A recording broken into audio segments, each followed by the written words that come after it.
Zuzu, você vai puxar o papo com o nosso querido Fernando Conrado, meu querido Zuzu. Segunda pauta, nosso filósofo do chimarrão. Fala, Conrado, como é que você tá, meu querido? Primeiramente, boa tarde. Boa tarde a todos aí, boa tarde aos nossos ouvintes da rádio e Panflix. Boa, você é um bom criador de conteúdo. A gente já vou direto pro assunto da terceira via, da chapa tênis do Marinho. Me falaram, Danilo Gentili, Sérgio Moro de vice. E acreditem, ele para a economia muito melhor que Paulo Guedes amolindo. Isso é uma viagem ou isso é uma possibilidade na sua cabeça? Isso é uma piada, né? É uma piada, mas ok, que as pessoas riem dessa piada até então. Na realidade, o que a gente está vendo é um grande desespero do centro em tentar formar uma coalizão que seja potente o suficiente para desbancar tanto Lula quanto Bolsonaro no segundo turno. Senão, não existe uma grande chance do centro chegar até lá, né? Mas essas possibilidades aí, quanto mais o centro conseguir arremedar seguidores, votantes, espaço na imprensa para conseguir distribuir a sua ideia, eles vão fazer de todas as formas. A gente está vendo um grande desespero, né? Porque não existe um nome forte nem um nome único. A gente já viu até mesmo Ciro Gomes querendo compor uma chapa com Lula, deixando o Lula de vice. Daí tu vê o nível do desespero que a gente está encontrando aí. A gente viu o silêncio do Sérgio Moro diante da sambada que o STF deu na cara dele, né? Para ver se ele consegue concorrer também. A gente está vendo o desespero do Dória em querer ser o salvador da pátria com as vacinas, para ver se ele consegue concorrer também. A gente está vendo o Eduardo Leite, aqui governador do estado do Rio Grande do Sul, mostrando toda a sua fúria no que ele é capaz de realizar para também se mostrar como presidenciável. O que a gente vê por todos os lados é que as pessoas realizam todos os atos necessários para tentar chegar ao poder, né? Essa é a grande luta. Então existem possibilidades mais verossímeis no primeiro momento e outras aí que passam só para que a gente continue falando desse assunto, né? Eu não acredito numa chapa que tenha já o Gentili como presidente e a gente já viu isso acontecer por outros países aí que também colocaram alguns humoristas concorrendo. Às vezes dá certo, às vezes não. Eu acredito que aqui no Brasil essa ideia aí não vai adiante, Zucchi. É com você, Marinho. Marinho, você é defensor da chapa tênis. Você que levanta essa bandeira bronzeada. Isso. Toda pesquisa indica que a maioria do povo, tudo bem que está bem fracionado, mas pretende, vislumbra e quer uma alternativa ao binarismo besta boçal entre Bolsonaro e Lula. Bom, queria te perguntar o seguinte, Fale assim Conrado, da população. Queria te perguntar o seguinte, não Conrado. menospreze o povo, não ofenda. O povo não é bobo, Marinho. O povo não é bobo. As duas candidaturas que representam o passado. Vamos dar tempo ao tempo. Mas Luciano a minha Huck. pergunta é a seguinte. Figurinha. E ela parte da seguinte premissa, repetida. Essa é uma frase muito filosófica bonita. de Luciano. Figurinha repetida não completa álbum. Capa de livro. Ele tá salivando pelo domingo como há de ser feito. Mas tem muitos parlamentares que, em tese, já estavam trabalhando pela candidatura dele que estão começando a demonstrar interesse por essa alternativa que a gente vem comentando dia após dia aqui. A minha pergunta para você, Conrado, é a seguinte, parte da seguinte premissa. A culpa sobre a má gestão da pandemia recai em diferentes graus sobre todas as esferas de governo, ok? Mas eu queria te perguntar, você falou de desespero, supostamente, que recai sobre o centro. Ontem ficou muito claro para mim o desespero que está agonizando o presidente com a possível CPI que está sendo gestada nesse momento a partir daquela conversa e o tom que ele apresentou na conversa com o Cajuru. Eu queria te perguntar, ele não era o cara que dizia que uma CPI atrapalharia o combate à pandemia, mas ainda assim ele quer que a CPI seja ampla, transversal e que englobe todas as esferas de governo, que tenha um escopo nacional. Eu queria te perguntar, você acha que isso é uma contradição da parte dele ou é só uma forma dele querer se prevenir? Porque o cara que está com essa postura é alguém que tem algo a esconder e que teme pelos efeitos de uma possível CPI. Pergunta não bem acha? feita.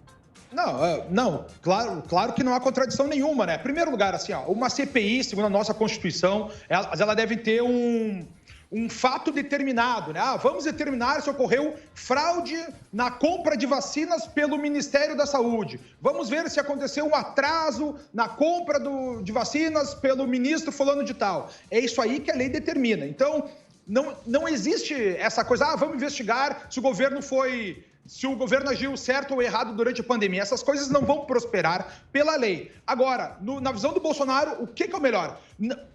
Uma CPI, nesse momento, vai ser só palanque eleitoral, como eu falo para vocês as outras vezes, eles vão tentar postergar essa grande guerra aí até as eleições do ano que vem, e uma CPI seria só um palanque eleitoral. Agora, em ocorrendo uma CPI, conforme o ministro Barroso lá determinou no final da semana passada, é óbvio que o Bolsonaro vai dizer que, ok, vocês querem bater em mim, tudo bem. Agora vamos bater em todo mundo junto. Vamos bater nos prefeitos e vamos bater também nos governadores. Por quê? Porque foi o próprio STF que determinou, que tirou a exclusividade do governo federal no tratamento da doença e passou para estados e municípios. O governo federal ficou responsável por duas coisas, né? Por dar dinheiro aos estados e municípios e pela compra das vacinas. É isso que aconteceu. E o governo está entregando as vacinas na exata medida daquilo que foi possível chegar até então. A gente está vendo aí as notícias dizendo que não existem vacinas, que não existem insumos, mas quando a gente vê a chamada, por exemplo, a Globo lá relata, a vacina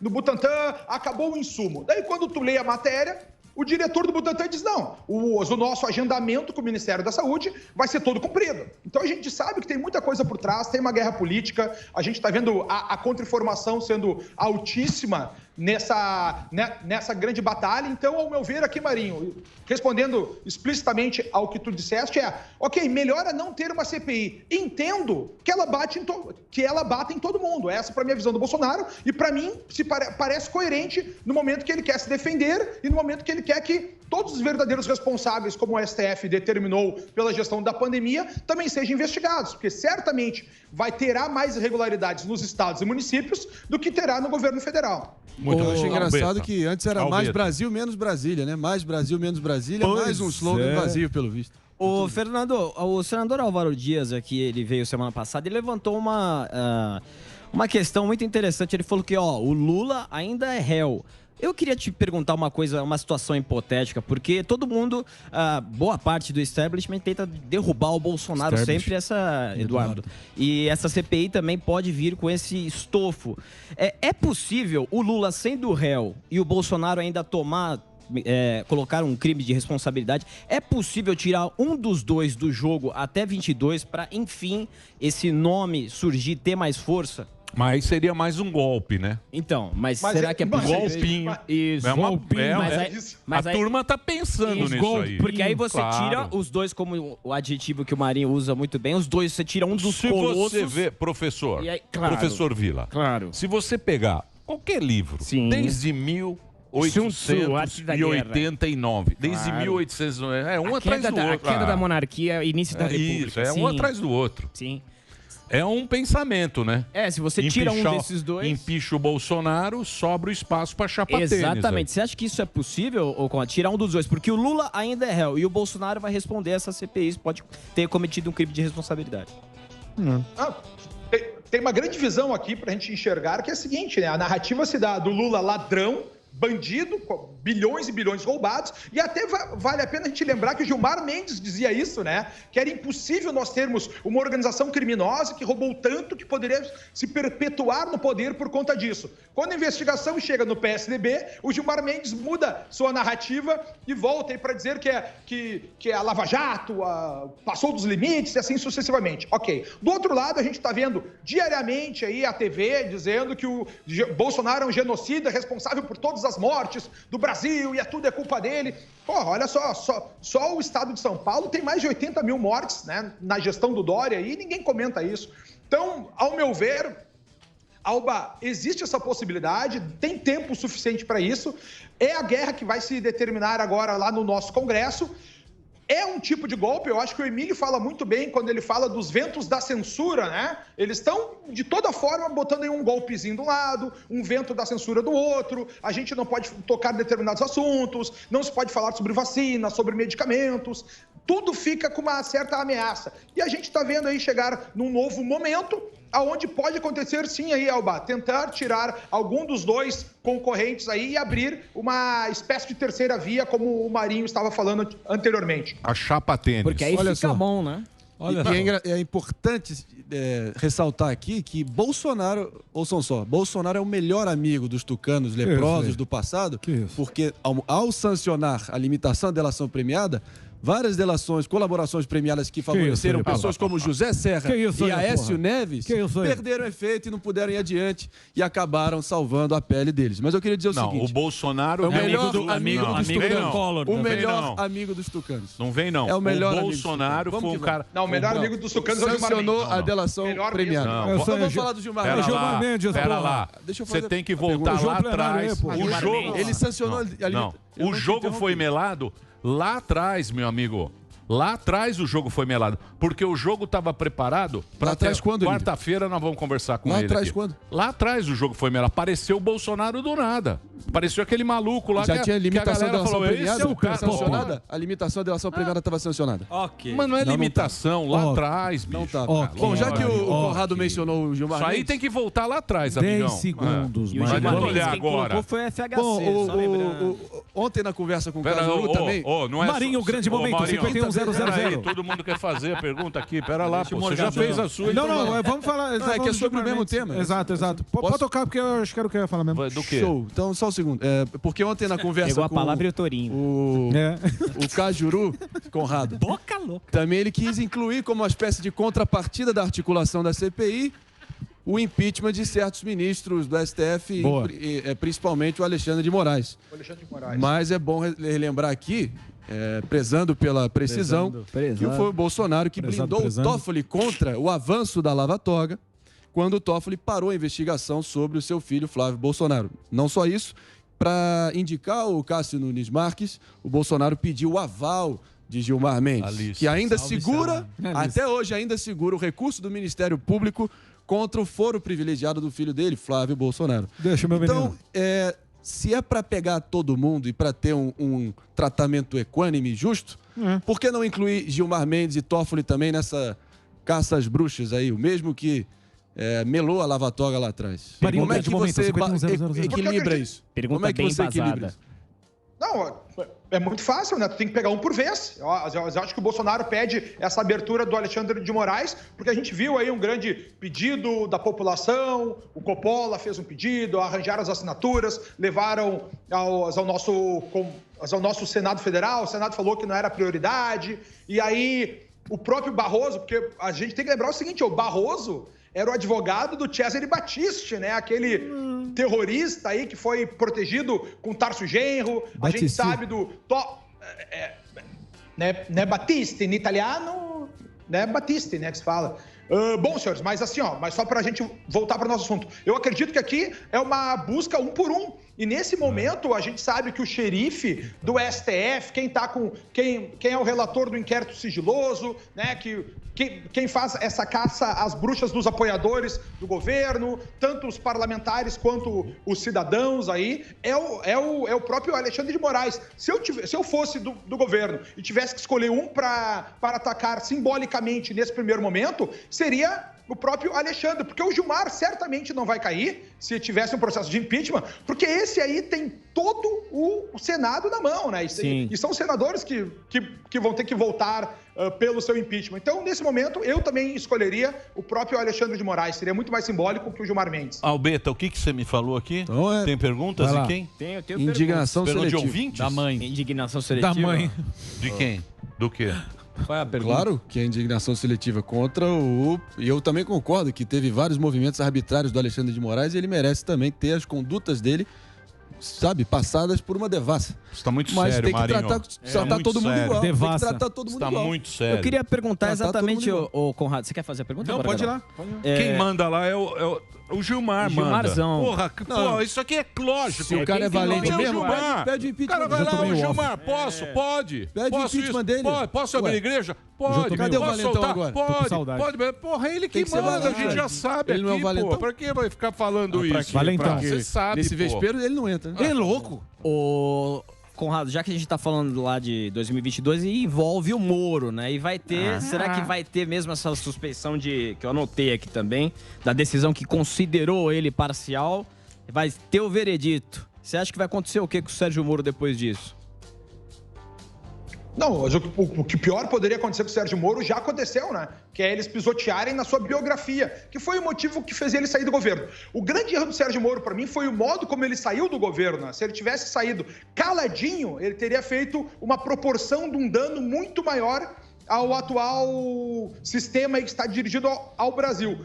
Ao meu ver, aí, a gente tem algo até mais grave, mas é que, obviamente, assim, ó, no momento que não for considerado uma conduta ilegal do Sérgio Moro, ilícita, tipificada, ele não vai ter uma prisão acontecendo, até porque os atos do juiz, ele decide da cabeça dele e ele tem esse livre discernimento, faz parte da conduta dele. Eu não acredito, se é isso que tu estava invocando aí, Alba, numa prisão do Sérgio Moro, mas acredito sim que eles podem deixar toda a Lava Jato aberta no momento que eles já deram essa porta de entrada gigantesca aí, a partir da anulação dos processos do Lula e também da suspeição do juiz Sérgio Moro no caso específico do Luiz Inácio Lula da Silva. Isso aí certamente todos os advogados dos outros réus vão chamar para si e vai caber a nós, né, cidadãos aqui, pagadores de impostos, fazer o ressarcimento a todos esses corruptos aí que estupraram a nação. Agora, tem uma coisa, né, Conradinho?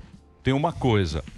Como a gente tá refém desses caras, lógico. hein? Mais óbvio. É lógico. Porque é o seguinte, você pensa comigo, a pobreza dá poder pro político. Sim. Ele vai lá, ele dá um prato de comida, fala, Bolsa vou dar 100 Família. reais, Bolsa Família. Isso. Ah, vou dar 100 aí. Amarra. A pandemia amarrou a gente. Bonito. As pessoas não saem de casa e falam o que vai fazer, tal, não sei o quê. Então, quer dizer, a gente tá amarrado a esses caras que só estão pensando em 22.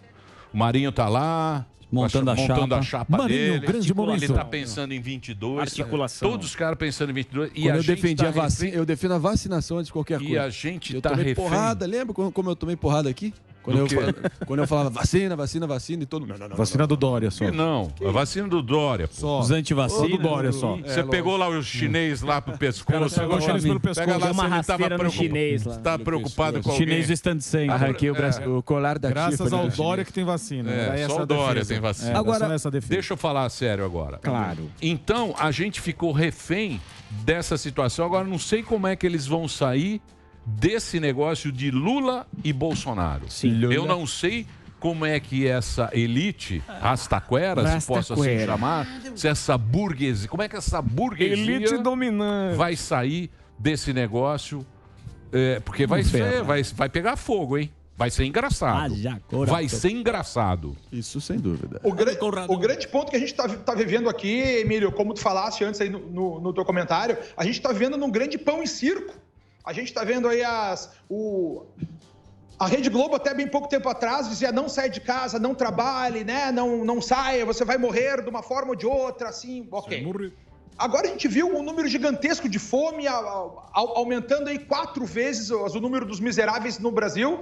E aí a Rede Globo diz que o problema é o auxílio emergencial que o governo não está dando. Então a gente está vendo uma grande luta pela volta do futebol, a gente está vendo as igrejas sendo fechadas, né? O nosso STF dizendo que Deus não é essencial, e até é interessante ver que lá nos Estados Unidos, por exemplo, a Suprema Corte dos Estados Unidos, né, barrou pela 5ª vez seguida o estado progressista da Califórnia de querer fechar os templos. E eles falaram uma coisa muito, muito interessante na argumentação da Suprema Corte lá, que foi o seguinte, ó: templos de Deus não são menos essenciais que os templos comerciais, dizem juízes em decisão. Então, dessa forma, a gente enxerga que é uma luta para manter o povo completamente trancado, completamente vedado nessa jaula de desespero e de necessidade, de dependência do Estado, para poder chegar nas eleições e votar com a pessoa que der mais dinheiro, ou com a pessoa que der mais facilidade, ou que menos tire um pouco do terror que eles vivem, mesmo numa troca desesperançada pela sua segurança, que é o que a gente está vendo aqui no Brasil. O pessoal está abrindo mão da sua liberdade pelo desespero, né, por uma falsa sensação de segurança. E a gente nem pode falar desse assunto aqui, porque, né, tem esse vento da censura, mas a notícia do final de semana que a gente teve grande aí foi, como o Sami estava comentando ali por cima, num primeiro momento, é o pessoal lá do CDC da China, do Centro de Controle de Doenças da China, dizendo que a vacina não é tão eficaz assim, a vacina deles, e eles querendo fazer um mix de vacinas para ver se aumenta a potência dela. O que a gente está vendo pelo Brasil também, mesmo que alguém diga que não tem aqui no Brasil, são pessoas que tomaram a primeira e a segunda dose, e aí e aí mesmo assim contraíram a doença. A gente viu o Zognaldo Timóteo, que morreu aí, tinha tomado as 2 doses da vacina também e contraiu a doença igual. E aí vocês veem as notícias dizendo o quê? Que as pessoas não esperaram o tempo de imunização depois da vacina. Então a gente está vivendo tempos sombrios de indecisão, onde o pão e circo é a única coisa que sobra à população em geral. E o que tem que ser feito, acredito eu, é você levar informação para as pessoas conviverem com esse negócio. Sim. E a gente não estratégias, né? E a Qual gente que é a não vê, possibilidade? a gente vê improvisação no mundo inteiro, e roubo cara. de protagonismo no mundo inteiro. política. Improvisação e palanque e corrupção. Sim. E corrupção, porque o que mais tem o que ganharam de dinheiro em cima de EPI, de máscaras, de todos os lados de todos os lados a gente vê isso. E não tem um cara que falou, ó, vamos sentar aqui, vamos ver, não é só ficar em casa, futebol, igreja e tal, não. É só improvisação. Uma hora abre isso, outra hora fecha aquilo, outra hora põe não, outra hora o cara faz show com o negócio, outra hora não faz mais. Fase roxa, fase trouxa. Agora é fase trouxa. O que é fase? Não, fizeram tudo, não deu certo, vai fase trouxa agora. E a gente vê essa improvisação e não tem um cara, um gestor, um político, ou seja lá quem for, dando uma informação para falar, ó, precisamos conviver com isso. Que ninguém sabe, é um cara tenta salvar tudo. Mas é tudo pensando em eleição, todos os lados. É chapa tênis, é o barba, é o chapa tênis, é o barba, é o genocida, é tudo querendo voto. E a gente aqui se ferrando, cara. Cadê? Pô, é foda. Cadê o bastão? É um grande sofrimento que a gente vive aqui, exatamente, não é pela nossa saúde, é sob controle. Eles não estão falando sobre... querendo cuidar da nossa segurança, da nossa saúde, é sobre poder, é sobre chegar ao poder sempre. O que o Emílio está falando aí dessa má gestão, a gente está vendo, ninguém quer nem chegar a alguma conclusão, porque é difícil encontrar. Essa doença, senhores, não é um tsunami que vai passar, não é uma tempestade de areia que vai passar, não é um vendaval que vai passar. Ela vai ficar aqui durante um bom período, até que a humanidade consiga ter um equilíbrio e a gente ter resistência contra ela. A gente está vendo aqui uma grande discussão sobre medicamentos. Pode usar o tratamento precoce aqui ou não pode usar. Ok, se não pode usar o tratamento precoce, o que os médicos estão dando nos hospitais? Estão prescrevendo dipirona e um antialérgico. Cara, dipirona, né? Não vou falar o nome comercial dela aqui, mas a dipirona, para o pessoal ter ideia, ela é proibida na Europa. Ela é proibida nos Estados Unidos. Ninguém pode usar esse medicamento lá, a não ser que o receituário determinado em país não pode nem utilizar. E aí tem um medicamento aqui, que é comprovado, utilizado há 70 anos, né? Que tem uma pessoa ou outra que fica doente de vez em quando. Me admiro não ter um estudo com as pessoas que são dependentes, por exemplo, da cloroquina. Por que não tem um estudo com o pessoal que tem reumatismo, que tem lúpus, para saber se eles estão pegando mais Covid ou não em relação a isso? Porque eles têm que tomar cotidianamente a cloroquina. Pô, nós já temos 1 ano, olha só, senhores. A gente já está 1 ano com essa doença, tá? A gente tem com esse grande problema dessa relativização do conceito de verdade, tá? Porque o que é? Agora a verdade não é mais uma só. Agora cada um tem a sua... 2/3 dos médicos acham que funciona, 1/3 acha que não funciona. Mas o que é isso? Né? E aí que tá... essa forma de deturpar o conceito de ciência, porque mesmo porque daí a gente viu desde o Mandetta lá falando ciência, ciência, ciência. Senhores, o método observacional também é ciência. A gente quer algo mais acurado? Claro que sim. Mas enquanto a gente não tem esse método mais acurado, vamos observar quem são esses médicos que estão dando o medicamento, que resultado eles realmente têm. Eles estão na linha de frente, estão trabalhando na UTI. Como é que tá a coisa? A gente não pode ficar nessa falação toda e ninguém agir. E o que me chama a atenção é que a gente está aqui num programa ao meio-dia, falando no Brasil todo, a gente tem aqui algumas soluções de um grande debate que deveria ser feito e nós não vemos esse grande debate nas principais redes de televisão, a gente não vê esse debate acontecendo no setor público, nos estados, nos municípios, isso não acontece, a não ser esporadicamente. E quando tem um resultado positivo, vem toda a grande mídia falar que não vale, que não serve, que é um caso que não tem procedência. Então é uma grande guerra pela desinformação, uma guerra contra a verdade em si, contra a busca da verdade em si, uma guerra contra a própria ciência. Isso aí tudo é fruto do que a gente vive desde os anos 20, 30, com a escola de Frankfurt, né, que trabalha com essa deturpação científica, com essa deturpação da verdade. É por isso que a gente tem que buscar cada vez mais conhecimento para a gente saber como lidar com uma doença que não vai passar. A vacina não é um tratamento, a vacina não é um remédio, a vacina não é uma cura. A vacina é uma profilaxia para que tu fique prevenido para o momento futuro. Então a gente tem que deixar claro essas coisas e parabéns a vocês aí do Pânico por estar sempre discutindo esses temas de maneira tão clara e tão aberta aqui. Valeu, Conrado. Obrigado pelo papo, hein? Fernando Conrado tá lá no Instagram. Você entra, @Fernando Conrado, tem todo o caminho, ele tem os cursos, ele fala sobre filosofia e ultimamente temos falado muito sobre política, a chapa tênis agora. Agora temos a chapa tênis também. Tinha que ter a pauta dele lá. VCM, eu acho, se não me engano, Valor Sexual do Mercado, é o curso que ele dá. Interessante. Valor Sexual do Mercado? Melhore o seu relacionamento. Então, na próxima que você entrar, vamos falar isso. Não vamos falar de pandemia, não vamos falar de barba. Vamos falar desse... Segunda-feira a gente conversa sobre isso. O valor sexual do mercado, é isso? Melhore o seu relacionamento com o cliente de mercado. Borzinho. Então vamos falar sobre isso. É antropologia biológica. Boa. Obrigado, viu, Conrado? Um abração pra você. Um abraço aí. Valeu. No Sul, pessoal do Rio Grande do Sul.